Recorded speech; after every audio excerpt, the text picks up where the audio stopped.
What's the best way to keep track of your team's communications? Hi, this is Eliot from Workload. In this video, we'll be building a workflow starting with a new channel message in Slack. Then we'll be taking the details of that message in order to create a new spreadsheet row in Google Sheets.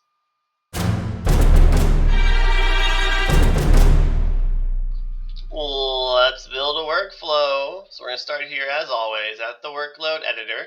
We'll give our workflow a title. So this is going to be Slack to Sheets. And we're going to select our trigger by clicking inside the trigger box. And the app is going to be Slack. And the event is going to be a new message posted to a channel.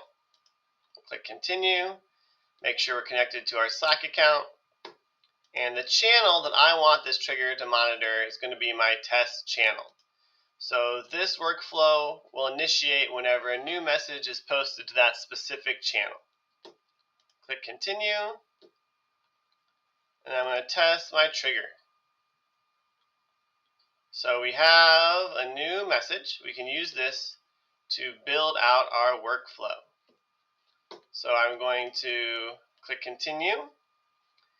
And then for my action, I'm going to select Google Sheets. And the event is going to be to create a spreadsheet row. Make sure I'm connected to Google. The spreadsheet that I want to update is my Slack messages. And that's just going to be sheet 1. And then I'm going to click on the black Add To box and select the columns from my spreadsheet in order to import the information from Slack. So the username column, I'm going to click in the data box and come down to my drop-down menu and select the username output from Slack. Now I'm going to click Add To. For this next column, it's going to be message. And that's going to be the text. I'm going to click Continue. And I'm going to test this action. And we have a success. So I can click Continue at the bottom here.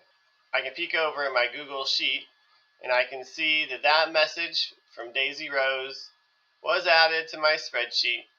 So it looks like my workflow is working properly. I can come back over to the Workload editor and I can activate my workflow by turning it on here. Now every time there's a new message posted to my test channel, it will automatically add the username and the message to my Google Sheets. That's how you can use Workload to integrate Slack and Google Sheets. Please comment on this post to join the Workload community. You also can like this video and click here to subscribe to our channel and click here to get more content from Workload about how to make your business practices flow more smoothly. And I'll see you next time.